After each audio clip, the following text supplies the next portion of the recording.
What You Doing Podcast. I am the AC, and my guest co-host for this podcast is. Hey, this is Alex Theriot. Riot, Theriot, Theriot. You can say it however you want. Doesn't matter. It's a fake name. My last name's way too long, so I'm not going to say it. But I'm a writer. I'm the author of Sword Quest of Enigmatic Souls, better known just as Sword Quest. Just like to keep it short. Don't really have a whole lot to say otherwise. I'm a nerd in multiple aspects of nerddoms. Big Zelda fan, some older games a little bit here and there. Big anime fan, big manga fan, just really into Japanese culture. So I'm excited to talk about a lot of that we probably haven't gotten into ever before. I'm glad you brought up Theriot. The name you used for your last name. Mainly because, one, I'm terrible at knowing how to pronounce names, but recently I just looked at it and I was like, is it actually the Riot? And I was like, oh, that'd be a cool, like, that was the whole thing. That was the whole thing. I came up with it in high school. I know you're not supposed to come up with your own nicknames, but came up with it in high school. I was watching, good. Yeah, I think we have to, writers, we have to. But yeah, I was watching like a baseball game in high school and I saw a guy named Ryan Theriot. I think that's how you pronounce it, was Theriot. I was like, oh, Ryan the Riot. That's so cool. And I just like I ran with it and use it for all my usernames and such. So I thought that would be a good little pen to use instead of my long last name. Yeah. Well, I like it. So before we continue, let me introduce myself. In case you do not know who I am the AC, like I said before. I am an inspiring writer. Actually, by the time this podcast actually comes out, I will already have a short story collection published through Amazon. But yeah, besides that, I'm mainly spend my time working on my master's student stuff here in Hawaii. Also have a YouTube channel where I talk about anime, things I'm reading, shows I'm watching, all kinds of stuff. I have too many interests, so I'll just kind of put it all out there on my YouTube so you can follow all of that. But the main reason I started this podcast was just to talk to people in a casual kind of way. More recently, I've been wanting to talk to authors, the books I've been reading, because I've been reading a lot lately. And, there's been a few favorite books I've had, and I've been wanting to get more in touch with these authors, with Alex being one of them. And speaking of that, you were also one of the first people that I saw on Twitter and bought their book from. I don't know if you were the first, but I know you were the first that I bought a physical copy of their book from. Wow, the first one. Yeah, I realized that going back because I was trying to think of it's only been like maybe a year and a half since I really got into buying a lot of books. But yeah, I think you were the first physical copy I bought. I think maybe I got a few other like cheap 99 cents digital copies of other books. But yeah, the first volume of Sword Quest was the first physical copy I bought from an author I saw on Twitter. And that's also because I recognized you from when we were both on Big Slab. Yeah. Which was good old Big Slab. I think that was almost 3 years ago. That was about three and a half years. It's been a while since it's actually been active. But last thing I remember is there was a little, like a friendly little writing competition that they did for a little bit. Yes. And I only did one of them. I think there was only a few of them anyways. It was for rom-com. Yes, I remember we both did that one. Mm-hmm. Yeah. And I went, before I even started recording this podcast, I went back to make sure everything I'm saying was true and I wasn't just mixing it up with someone else. No, it is. You had a short story called Black Cat. I don't remember exactly what happened, but I remember it was my favorite of the ones that was there.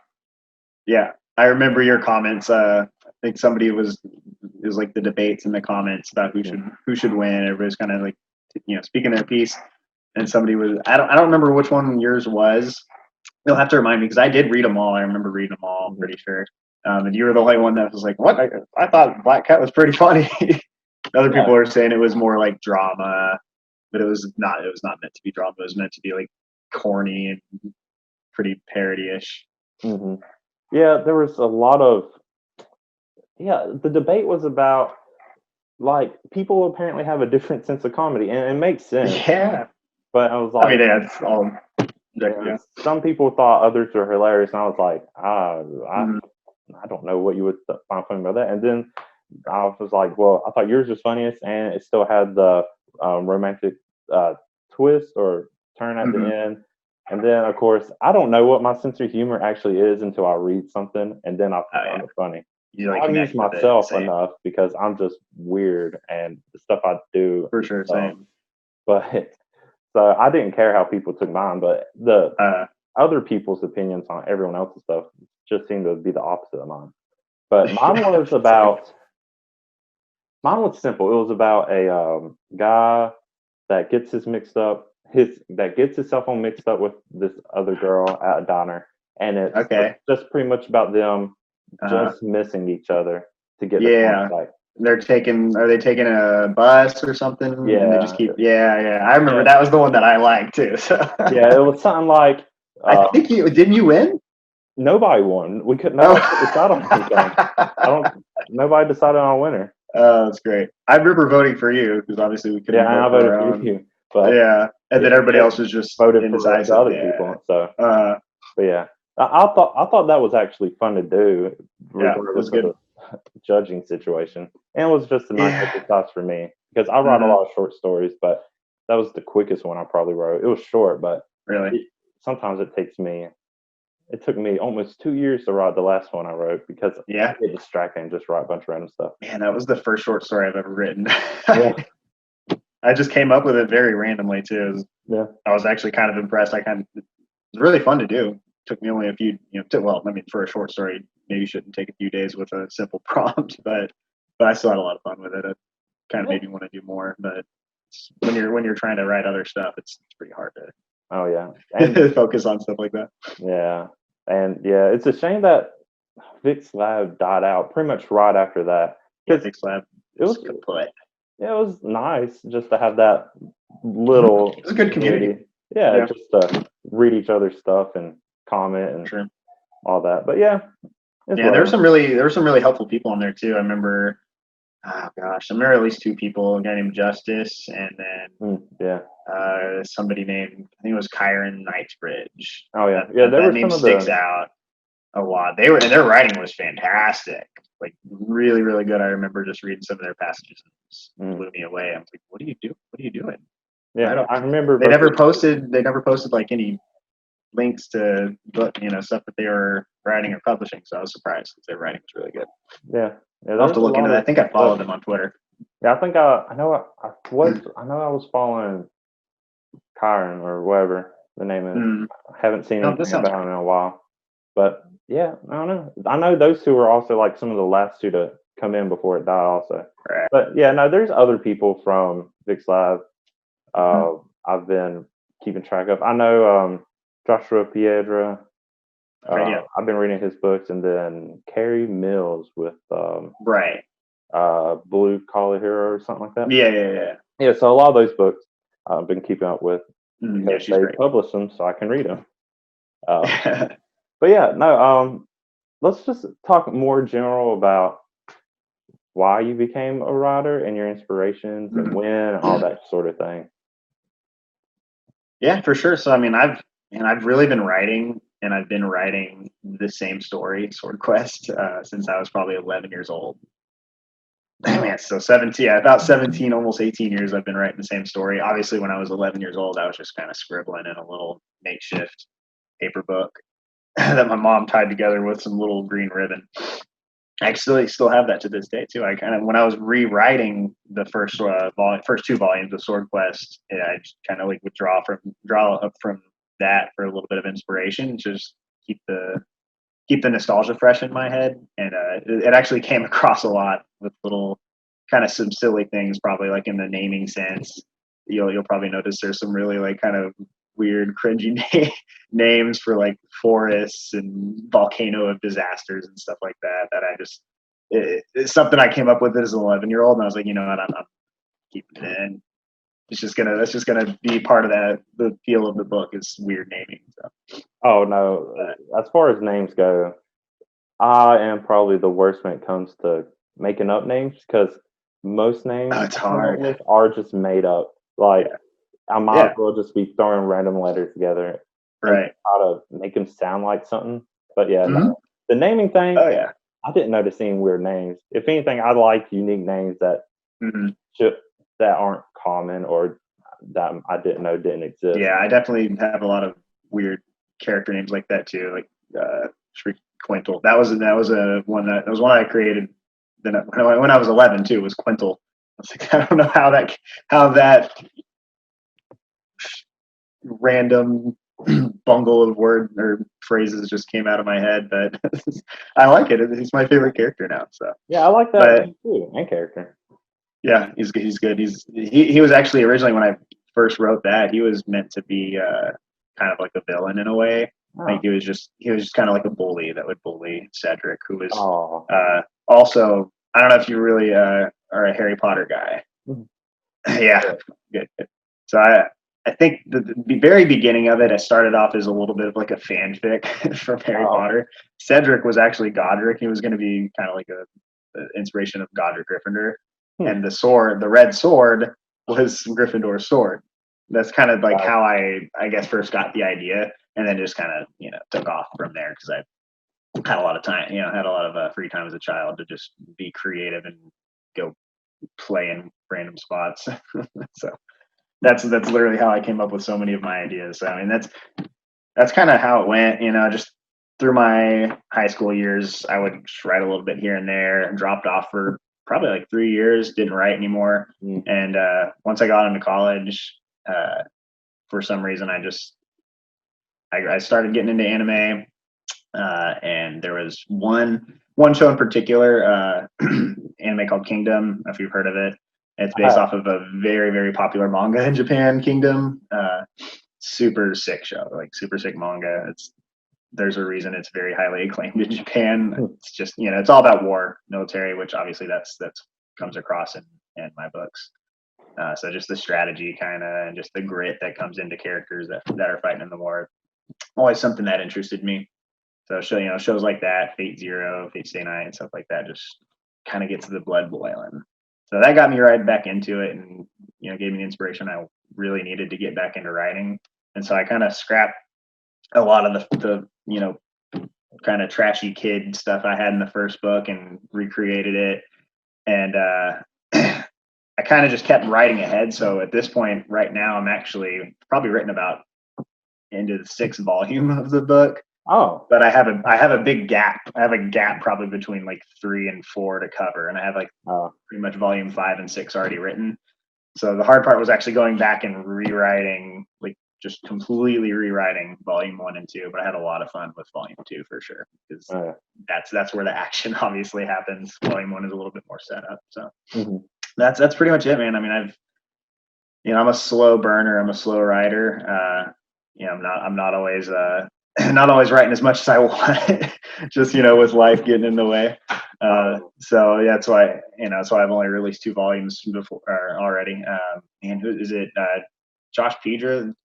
He's the one that's got like 11 volumes already. Yeah. He just that's crazy. On his series at 12 volumes. 12 volumes, yeah, that's insane to me. I mean, mad props to him. Oh yeah, and, I was thinking about that. That kind of stuff, and with good quality, it's great. Yeah, it's crazy. And him and another one I was thinking of, like, I think his name's Brandon Varnell. I don't really know much about him. I just remember seeing some of his tweets, and dude pumps out books like crazy. Like, oh no, it's insane. I know you're always writing. I mean, working on your masters at the same time, like that's just crazy to me. Like, I got a lot of respect for y'all. I wish you guys motivate me to want to write more. No, I want to write more. Yeah, I mean, I'm working on my master's and I'm trying to write my thesis, but yeah, that's not as fun. I like what I'm doing with it, but I much prefer to write my short stories. But yeah, no, it's trying to find the time and the energy to go from like, at least for me, going from like this school mindset or this academic writing of how to go and write something more enjoyable, like my short stories. But yeah, like Yep. this last one I wrote or just finished. I started it in October 2018. Just now got around to finishing it this month.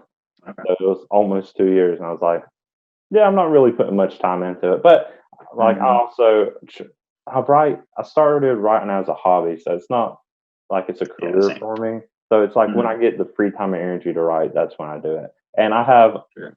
I have so many other stories I started. Also, I have a zombie novel I started writing. I have No, nice. another novel about magical music on this island. Uh, and then just a handful of other books I started writing.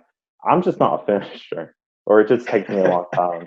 Hey, say the other book I'm working on right now. It's a sci-fi kind of psychological thriller, and it's going on 100K words. I've been writing it for probably 2.5 years now.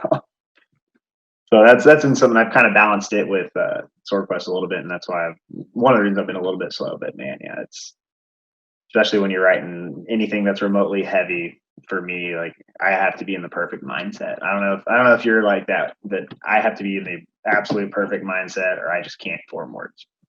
Yeah, Gotta have the right music, gotta have the right atmosphere. Sometimes it has to be the right weather. yeah, no, I feel that. Yeah. For me, it's mainly I like to write when I drink. So Nice. Yeah. especially I've had lately, some I just haven't. really good sessions when drinking. Yeah, I write drunk, edit sober. So Yeah. Yeah. yeah, for me, it's just like I don't know. I get more in the mood when I drink, and I just haven't been drinking as much lately. I guess I just haven't been Mm. out as much. That Uh, makes sense. Kind of opens up your brain a little more. It's like the movie Limitless. yeah, Opens a little bit of your brain you don't usually use. yeah, and it just helps the creativity come out, I guess. Or Yeah. I'm also when I write, I have to make sure every time I'm writing is perfect as I write it. So Mm. I'm constantly going back and re-editing as I'm writing. Yeah. Same. I hate going back and reading the whole chapter over again. I have to. I mean, obviously, we have to do it at some point, but I hate it so much. I'd rather it go as seamless as possible. Mhm. Just fix everything as you're going. I right there with you. But then it's also like it's never perfect. It's like no matter No, how no, many no. times I go back through it, I'm always Yeah. finding stuff. Yep. But no, it's fine. Like I said, it's a hobby for me. Do it when I can. It's just something to Mhm. enjoy. But yeah, no, I also have been reading a lot more, so that takes time away from Oh yeah. writing. Reading is hard, man. How do you do that? Reading's hard. I can't. I can't do it. I Uh, don't even like to read my own stuff. I've gotten to the point where and it's not like I Yeah. don't like to read my own stuff. It's just I'm Uh-huh. reading my own stuff so much already because I'm like I said, I'm the one writing it and reading it. I don't know. Right. I just like to read. I always have since I was a kid. I don't know, I think it's the pacing is why because and Mm. I mean I made a whole video for the second volume of your book, and the pacing is a really important thing to me. And when I Yeah. read, I can pace how I read. I Right. can, Right. in my mind, as I read, I can it, pace out how fast everything is happening and how fast everyone's talking on that stuff. Mm. If you watch a show, a movie, that kind of stuff, it kind of is already there for you. It's doing it, uh, Mm. and it's like it's just going. It's either going too fast or they're fluffing it out and it's going too slow. But with a book, I can control that. Yeah. Manga is my like all-time favorite thing to read because not only is there like I can read it how fast I want. There's pictures, so Mhm. um, there's great artwork. And for me, when I read manga, it's like it's playing out in my head while I'm reading it. So Yeah. it's like I'm pretty It's the much perfect medium pacing the between like anime and yeah. So and then after pretty much mainly only reading manga for a long time, I started reading more light novels because they have pictures yeah. too. Not as much. Not a lot, but yeah, yeah. And also because I started writing more, I wanted to start reading more too. Mm. But yeah, no, I just gotten more into reading. I like it. It's nice. I don't read a whole lot. Like it looks Yeah. like some people read like a book a day, and I don't do that. I'll read a few chapters a day. I'll read maybe a book a week, Sheesh. maybe not even that much. I struggle to read a chapter a day. My buddy's about ready to kill me. I've been trying to catch up to One Piece for probably Oh. 6 years. And I'm like 60 chapters away, but I can't even pump out a chapter a day right now. It's tough. Yeah, there's a lot. One Piece. What I didn't know you were into like light novels outside of I know the whole Vix Lab community was original English light novels, but we never really talked about light novels in that community. So what light novels have you read? The first one I started reading was "Is It Wrong to Try to Pick Up Girls in a Dungeon?" Oh, nice. I started watching the anime with one of my got drunk and didn't finish it, but then I remembered it. So I saw the books and the books. It's a decent show. It is until you read the light novels, and then you realize how much they cut out. The pacing is terrible. Yeah, that's standard, right? But they it's like you know what you're gonna get, kind of. Yeah. And I just have a bunch of beef with this last season because they pretty much took the entire book, the entire 8th volume. It's like the thickest volume, and then That's a fat book, man. It is. That is a thick book. That's not light at all. But then they took like maybe one chapter out of this whole book and used it in the anime. And the rest is just like character development for all the other characters. And they were like, no, we want that one chapter. And then they ignored the rest. I was like, wow, what happens in the rest of the book sets up to the one chapter they used, and they just didn't use it. I was like, yeah, okay. Oh, man. I have no hope for the next season, but I'm sure it'll be fine at least. Yeah. I'll enjoy it. But besides that, other light novels, I'll notice one is I kept buying manga based off of light novels. So even though I didn't read the light novels, I read manga based off of light novels. And then of course there was the AR Dragonfly. What else do I have back here? Yeah, just stuff like that. Some of the people I've seen off of Twitter that do light novels, just random stuff. But yeah, no, pretty much I just find random stuff and read it. I've been getting away from light novels even more now and just reading whatever. Yeah. I had a pretty big light novel kick, like 2013, 14. Read most of Monogatari, even though it wasn't officially translated. Now it's getting officially translated, and I just read it off of Bakatsuki. Probably until, I think, up until about where the anime ends. And yeah, it's actually really fun. It translates surprisingly well to English if done right. That's why I don't even want to read the official translation, because I trust the fan translators probably a little bit more for things like that, because Monogatari is obviously like so niche. Like some of the jokes just don't really flow over well. Yeah, but that was a really fun one to read. What's it called? Hakomari. It's a Zero with Maria. I can't remember the whole title, but it's like the most popular light novel, at least on my anime list. It's probably the highest rated. It's a really, really interesting book. Like I think it's 7 or 8 volumes long. And I busted them out. That's probably the fastest I've ever read. I busted them out in a few months, which is pretty good for me. I mean, and they're light; they're not super long, but it's really, really just psychological and just constant thriller. It's very, like, I recommend it to anybody who hasn't heard of it. It's very interesting. Yeah, I don't think I've heard of it. If I have, I just didn't pay much attention to it. But no, yeah, they actually are translating it. It does have official English translation. Cool localization. So it is on Amazon. But okay, cool. That'll be something I'll have to check out then. Now we talked a little bit about your inspirations for Sword Quest. I have my physical copy now. Yeah, and then of course I'll put up my poster. Yeah, I saw that. It's sick. Yeah, it came out good. Came out better than I expected, honestly. Oh, yeah, it looks really good. Yeah, it was a nice little surprise to get that too. I didn't expect it. Yeah. So, but so I'm reading it. I never would have expected it was inspired by Harry Potter. That was a neat thing to learn, really. Yeah, definitely a little bit of Harry Potter, good amount of Zelda, just because Oh there's a yeah, little bit of an RPG aspect kind of later on, and it's not quite as RPG as like the whole genre. I don't know if you heard of the genre that's actually called lit RPG, like yeah. literature RPG, but yeah, that's a little too much for me because that's getting into like actual specifics, gaming techniques. And yeah, that's definitely nothing like that in there. It's not an isekai story. Oh yeah, which I'm glad. There's so many isekai now. It's nice. I don't know. It's like people forgot they can just make another world and have original And it characters. just be original. Yeah, Like it it's doesn't have to crazy. come from Earth. Right, it doesn't have to be somebody. Yeah, I get it. I mean, ReZero is really cool. Oh yeah.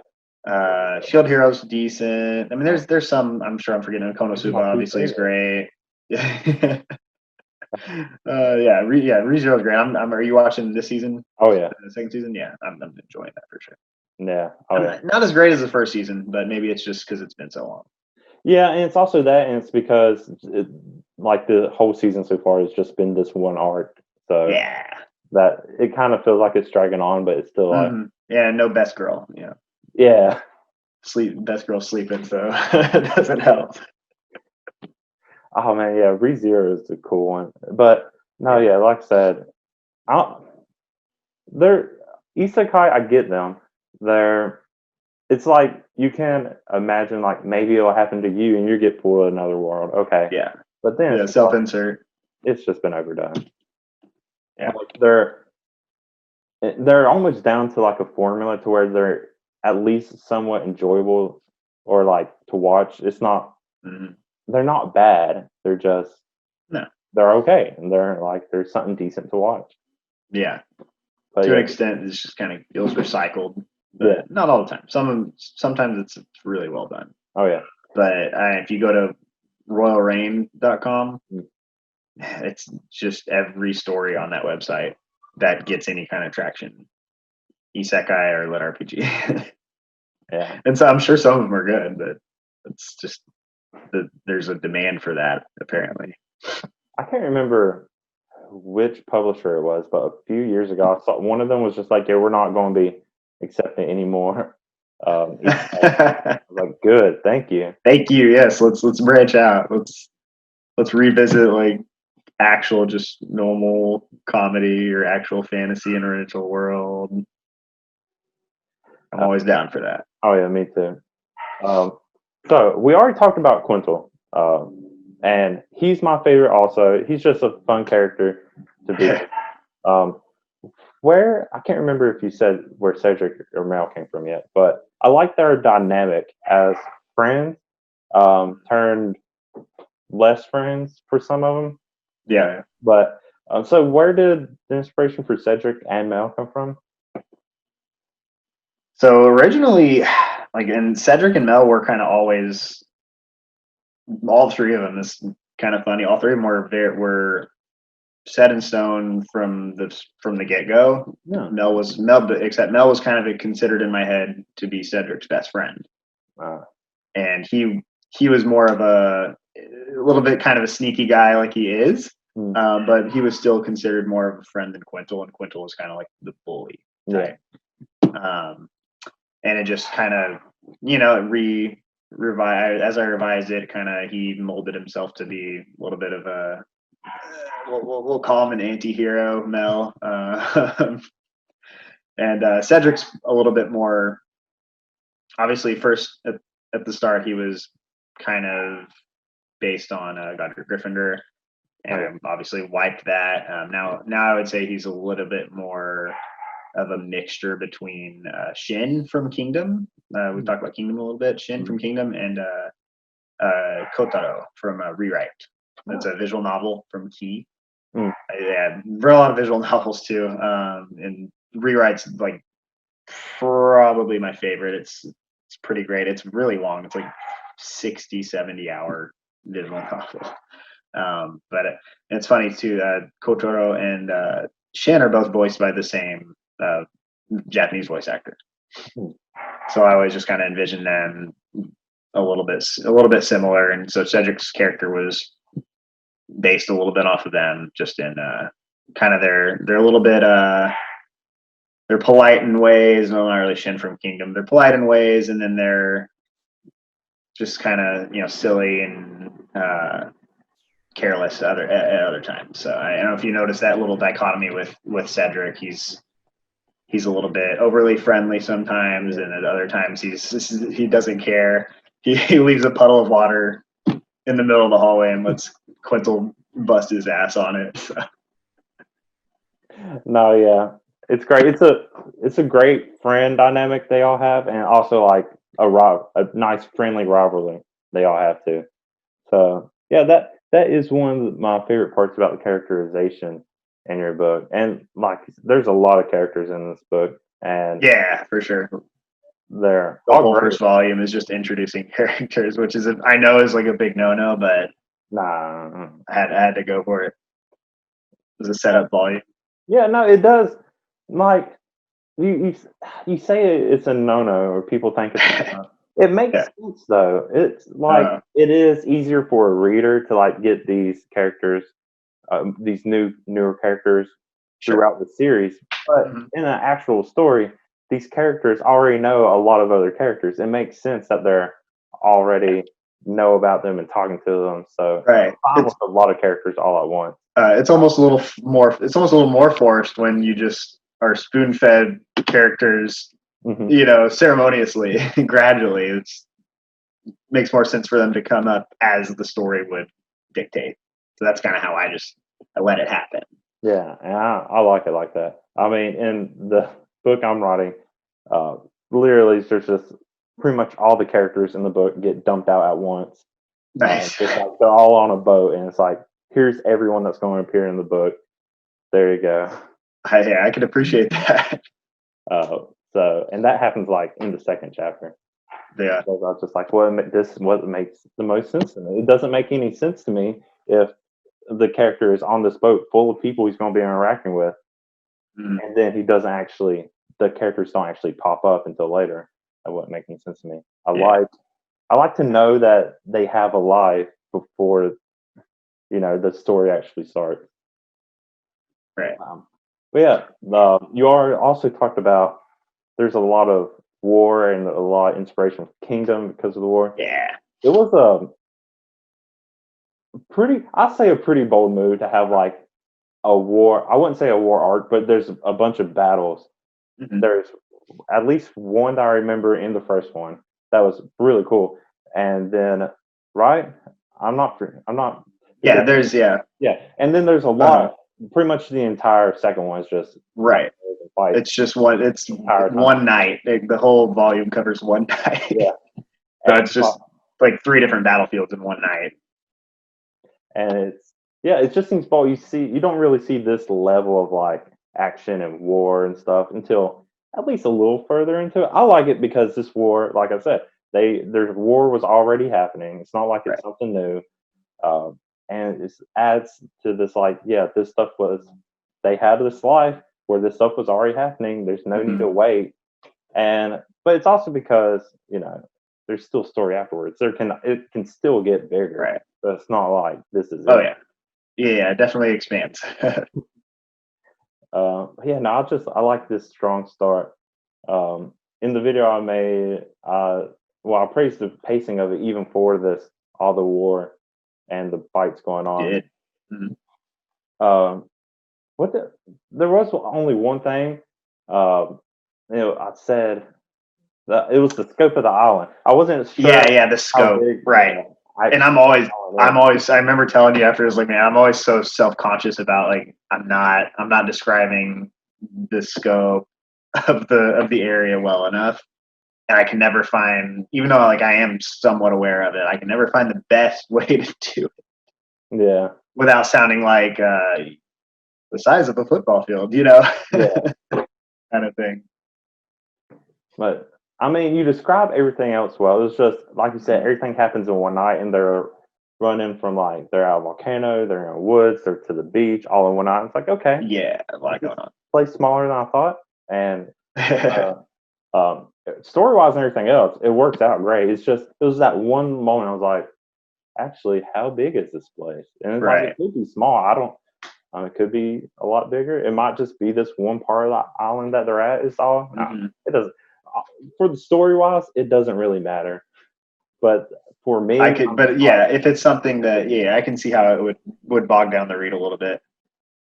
But no, like I enjoy it. I like to nitpick at things that other people don't care Oh, about. of course, you have to. You're putting time into it. Why, you can't just love everything. The other thing in my video, because of course I rewatch it to make sure I remember everything I was going to say.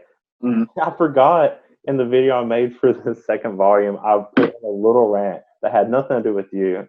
Yeah. But I thought this will be a good topic of discussion for the podcast. Anyways, I went on a rant about how I've seen some authors, once again, nothing about your book, but it just reminded me that some authors are just like, we don't want to put in a lot of detail because we want the readers to Leave it imagine to your it themselves. And I was like, that's lazy. That's just lazy writing. Right. It's like, I, as a reader, don't want to have to sit there and imagine anything on my own. Mhm. Like, the writer is the one creating the world. Yeah. Create everything. Like, describe the characters, describe the scenery, describe their action. I like a lot of detail. Maybe this is just me, because I've met other people who are like, they don't like how a character looks, or they can't really, they don't like the way they talk or something, so they imagine that for themselves. I'm like, okay, well, you Right. can do that as a reader, but like if they don't give you anything in the first place, Yeah. like, I'm not. It kind of goes back to what we were talking about, like your preference in manga and how anime kind of it obviously creates the whole scene for you. Manga's a little bit of a happy medium where you can control the pace in your head, but you still have like the scope, you still have pictures provided, and then the dialogue to go with it. And with books, I mean, you like you said, you can control the pace to an extent. You can control like how fast the characters are talking, or obviously you have to imagine what's going on in your head, how the scene's playing out, but you can't really do that effectively without proper description. Just Exactly. they have to set up the backdrop. So Yeah, I just never understood that about it. It's like I get too much description all at once. Just gets like, it can be boring, but that's your like job as a writer to figure out how to not make it boring. I get it.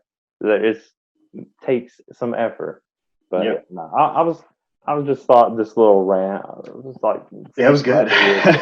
See what your opinions of it would be.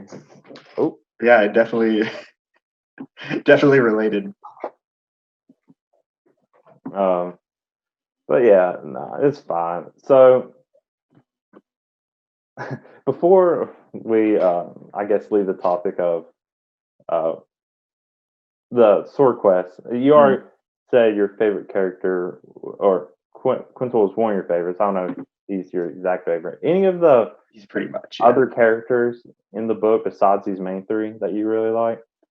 Yeah, I mean, obviously, I have a soft spot for Cedric because, like, all of most of the thematic angle comes from him. All of the emotion and most of the grit basically is driven by him and his perspective.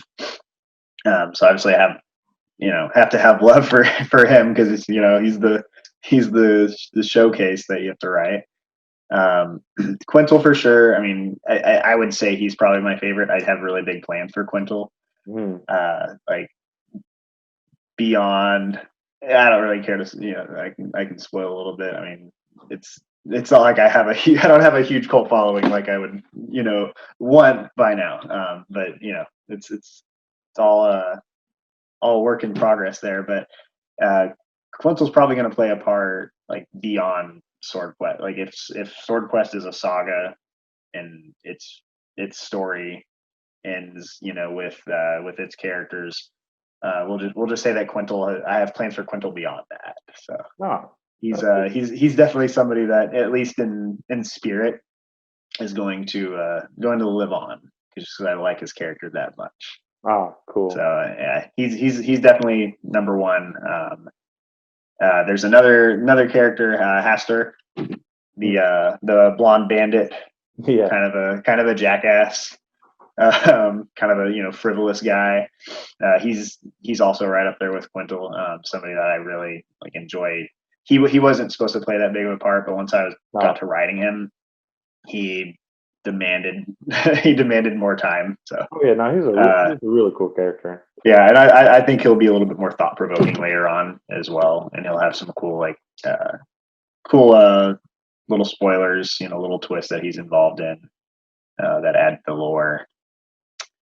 Probably in the third volume, actually, you'll see it a little bit. And actually, I don't know if you remember, I think I did reveal it at the end of the second volume that he is related to the headmaster. I think I did reveal that because their last names are the same. I dropped it in so like casually. I figured not a lot of people would probably notice it. I don't know. I feel like I definitely remember something about that. It's at the very end when when Quintel's like family comes and beats him up, stops him from kidnapping Quintel, and they beat him up and capture him and give him over to the Teutons police, military police. They bring him back up to the headmaster when they're all kind of talking at the top of the bridge top of the wall after the big battle, and they're like, and we just captured Haster Gladys, and then they make a point to mention the headmaster's name is Valblin Gladys. So. Yeah, when you mention it, it feels like it's really familiar. I feel like I probably caught on, but yeah, I mean it's been a while, so it's like a minor detail, even with like a light spoiler, because it wasn't even addressed by anybody other than just kind of casually dropping it in. But yeah, Haster is definitely a favorite of mine. He'll be involved for sure more later on, and then Al is my other main favorite. Al's he's the one who fought Shuant, the great general of the Wolverines, and kind of got his ass kicked in battle a little bit. But he's my favorite as far as like the battle scene goes. I like Hedrick. Is it Hedrick? Yeah. I like Hedrick. I can't remember my own characters' names because there's a lot of them that sound the same. Hedrick is the other blonde dude that's kind of he's a general, and then he's a rank above Al, but Al kind of is a little bit superior to him in battle. Okay. And so I kind of I guess Al's a little bit of the same as Haster and Quintel. They're just kind of frivolous guys, and they don't really take everything too seriously. But when they, obviously when they need to turn it on, they get pretty serious. So I guess I have a penchant for characters like that. Plus, Al, Alex, that was intentional. So. Oh yeah, of course. Didn't even catch it, but no. Yeah, we got a medieval random fantasy world, and a lot of the names are kind of like obviously like British sounding, and then you just have Al. It's kind of like I mentioned earlier, just naming sense. I like things to feel a little bit out of place. That's a little bit spoiler as well, but it's supposed to. There's things that are supposed to feel a little hodgepodge and out of place. You're supposed to feel like, oh, there's a kind of a feel from different cultures. Like there could be Japanese culture, there could be modern American culture that kind of randomly pops in, and it's actually intentional. So, no, I mean that without getting too far into it, there's reasons for a lot of the random things that happen. I mean, no, it makes sense. I mean, I assume there's a whole world out there. There's not just this island, so all kinds of influence going into a place. It's just seems like what would work. Yeah, but I know you said you already have through like 6 planned. You're writing through 6, which I didn't expect. I've planned out a series before, but I've never gotten past more than. I think this will be the idea for this book.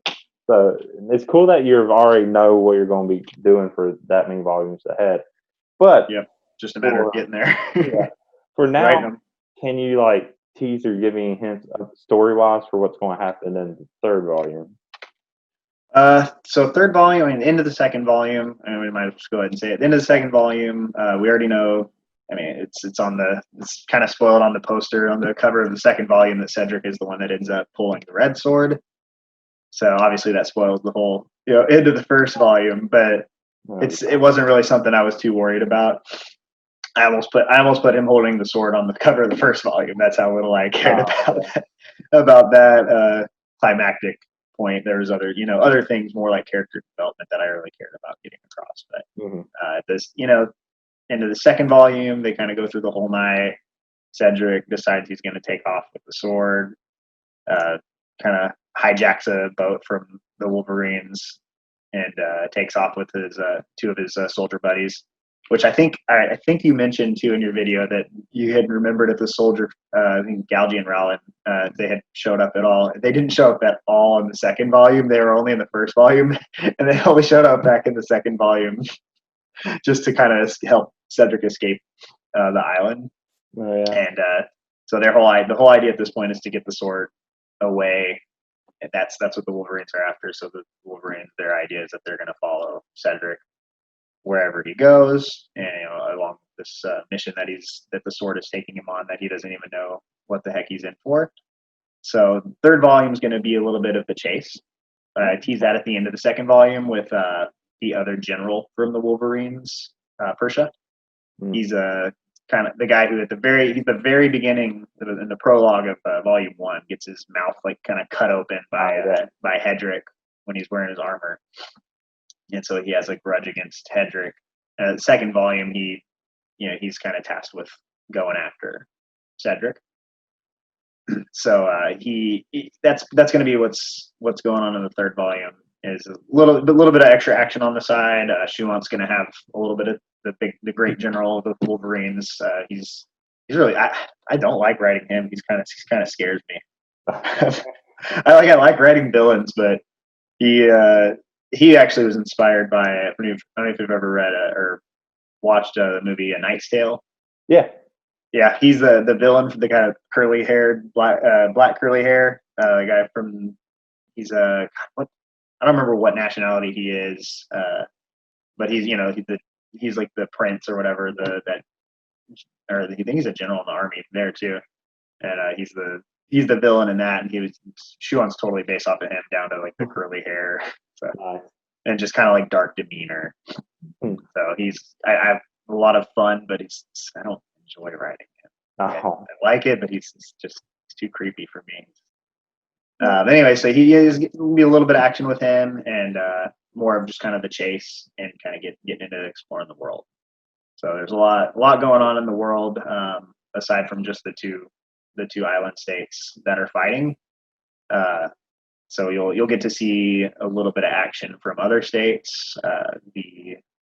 There's the Schlenks that are on the same island, but on the other side of the island is the Teutons. They'll come into play a little bit, and then the Black Schlenks are kind of an extension. I don't know if you remember this part. They broke off from the Schlenks and went to their own island, and now they have like one of the strongest, biggest military forces and biggest islands in the whole dome. You won't catch any hints really about why the dome is there. That's for later. That's for further volumes. But the dome is there for a reason. I mean, I was wondering, but that's fine. Yeah, I love domes. That's what I liked about Carrie Mills's book. That she had a dome as well. I dig it. I'm into that stuff. So yeah, you'll get a little bit of action between states. You'll get some more big players. One of the things I really harp on is who's going to be like the strongest under the dome. That's going to be a key theme going forward, is who's the strongest under the dome. So you'll see, obviously we know Shuan, Al, and Hedrick, and Persia are kind of all really strong people. So you'll get to see probably one, if not maybe the strongest fighters going forward will have an appearance. And you'll get a little bit of you'll get a few duels actually. I'm really big on duels, so. That all sounds cool. But whenever you mention domes and liking domes, I also like domes. Yeah. But that's because I just now looked it up again for myself. Back in the late 90s, there was a movie called Biodome that I loved as a kid. Yeah. It was just this comedy about these two guys that get stuck in like this research dome. So yeah, this whole idea of like a world or an island being stuck in this dome has always been amusing to me too. Hey, Simpsons did it. Oh yeah, So they it's did got to that be too. good. Yeah, the movie. I remember that. Oh yeah, It's always good. It's always good. I don't know what it is about it. Yeah. Maybe that will become a new trope or something that gets overdone. But for now, Hopefully. it's So I can get in on that. Say I was already ready for it. Yep. No, it reminded me of that old comedy movie that I don't think anyone else in the world probably watched but me. Yeah, I've never heard of it. So that is, you have 6 planned. Do you think the story's going to stop around 6 volumes, or is it? It'll go beyond that. It's actually like this saga per se. The Sword Quest of Enigmatic Souls is going to go on for 7 volumes, and then Cedric's story will, this world story will still continue on for probably 4 or 5 volumes after that, if all goes as planned. But this mission, so to speak, the mission of Cedric and this specific sword and what he's doing to help end the war is going to be about a 7 volume venture. Cool. I like long series, mainly just because I like having links for character development, which I think is one of the most important parts of the story. Yeah. So giving them time to do that. Also, it's because I hate endings. Yeah. And unless everyone dies at the end, I can't see it as a real ending. Really? Which is just a joke I've always had with some of my friends. It's like no true movie or story truly ends unless everyone dies at the end. But I don't know. It's just most finales. Some are okay. Most of them, I'm just like, I didn't like them. I don't like the way you end this grand story I've been following. Yeah. Forever. But so it's more popular. I think it's more often that people don't like a finale than they do. Yeah. Not everything's going to be a Full Metal Alchemist Brotherhood. Oh yeah. Oh, that's a great one. And even then, I think people still hate that ending. I'm pretty sure that manga was on my birthday. I remember when I read the last chapter and it was on my birthday, which I think is when it came out. And I was like, well, thanks. Yeah. And then the second anime, the good one. Right. Yeah. So good. I'm glad to know that there's going to be more, and there's going to be a lot more. But about your other book you're writing, anything you can kind of tell us about what that is? Yeah. So it is called Dreamcatcher. I mentioned it's a sci-fi, psychological thriller, a little bit of drama, a little bit of romance, not a whole lot. It's literally a little bit of a combination between Inception and a couple other works, like the Zero with Maria light novel I mentioned. I draw a lot of inspiration from that. And the kind of whole concept is it's a little bit of isekai in a way, but it's not. It's kind of like a world formulated, with science. There's a little bit of a supernatural aspect to it, but it's the whole idea is 2 girls wake up trapped in a dream world. They're just on a train. They don't know they don't know why they're there, and the fireplace turns on, and it's a devilish figure explaining to them that they have to fight each other in this dream world, and it's going to be the dream world's going to contort itself based off of the girls' dreams. So they're going to have to fight their own demons, kind of their own actual dreams that they have within this own dreams or within this dreamscape, and only one of them can return to the real world. So there's a lot. Yeah, that's the most digestible version I can give there.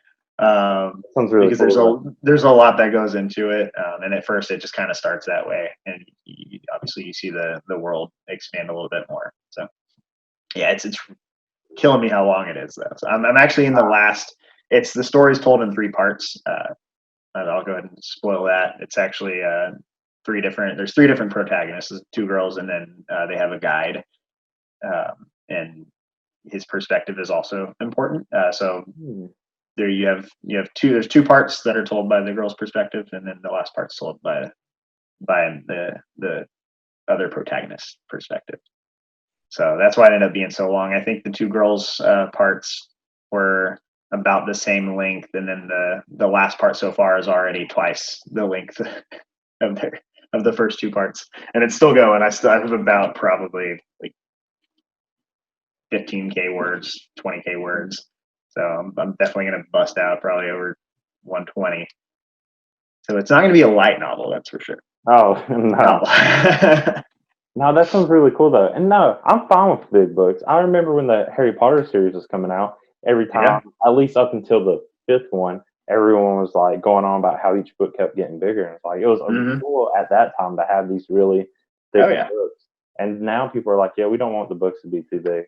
I was like, okay, well that's because people's attention spans are getting technology has sapped us. But I don't think that's something you should encourage. I think you should be challenging people to and like be able to pay attention to stuff. I don't know. That's a whole different rant. But yeah, no, it was. I'm glad that there's going to be a long book, and it sounds like a really cool premise, especially dreams. When it comes to I'm into that. It's really fascinates me. I keep like a little dream pad. That's also Legend of Zelda. Nice. Where I just write down any dreams I can remember because they just fascinate me. So any stories that take place in dreams are awesome. Yeah, that's actually how you got to watch Inception. And I don't even think I really drew inspiration from Inception. It's just by the time I got into the story far enough, I was like, crap, this is a little similar to Inception, but definitely different in a lot of ways. No crazy ensemble cast like Sword Quest. I have literally 4 characters, so cool. There's a couple of random side characters that kind of come in later, but 4 actual main characters, so you get a little bit more defined focus. So, and I tell the story from 3 different perspectives, which I don't see a lot. I don't see a lot. Even light novels kind of play around with perspective a little bit. And I drew a little bit of inspiration from that too. But it's funny you mentioned writing down your dreams. That's how I came up with the story, was actually writing down. Like I'd wake up and my roommate told me at some point, start writing down your dreams so you can like digest them and analyze them. And I got some really like weird crap going on in my head. And I've used quite a few of the dreams that I've had in the book. So I'll challenge you once it comes out, and I'll have to make you read it, and I'll challenge you to figure out which dreams I've had versus the ones that I just came up with, because there's a lot of it is just the girls navigating their dreams, kind of like a reenactment of their dreams, and they're just kind of trapped in it and trying to find a way out. So it's kind of, in a way, it's helping them battle their own demons. So. I don't know. That's really cool to learn that you do the same thing with your dreams too. I've had another friend that I talked about this, but it'll be cool to just have another podcast just to talk about dreams and interpreting them and how they affect our stories. I feel like that could be a whole podcast just on its own. Oh, for sure. Yeah. But yeah, I don't know. Dreams are sweet. I don't know how much longer it'll take until you finish your book and then publish it and all this. So maybe that was another possible thing we could do beforehand. But no, it's just dreams fascinate me, and it's just really cool. But yeah, it's been really cool talking to you about all your writing, all your inspirations. It seems like we have a lot of the same inspirations too. The stuff you talked about, I was into also. Only a few. I haven't watched Kingdom or any of the Fate Zeros, but I know of them, and they've been on my very long list of things I know I need to watch. Oh yeah, Fate's awesome. I would start with Fate Stay Night Unlimited Blade Works, but you could start with Fate Zero. It's either way. I know there's a big debate about that in the community, but I could go either way. I used to be the visual novel elitist, and the visual novel elitists are all about you have to do Fate Stay Night first. But it's whatever you're interested in. But it's a really good series. Fate Grand Order, the mobile game is obviously super popular. I freaking play that every day. So good franchise. Yeah. One day I will get around to them. I've I've had so many people tell me I need to, so I'll get Yeah, into it. But yeah, no. sure. Before we go, do you want to plug in your social media? Yeah, I mean, I'll just direct to my Twitter out at Alex the Riot. I believe it's with a zero, so Alex the Riot 0T. Or you can just search Alex the Riot and it'll name will come up. That's probably where you'll see any posts about future updates regarding Sword Quest. That's probably where I'll link. I'll probably go ahead and post a link for anybody interested in Dreamcatcher. I am posting it on Royal Road. I think I said Royal Rain earlier. It's royalroad.com.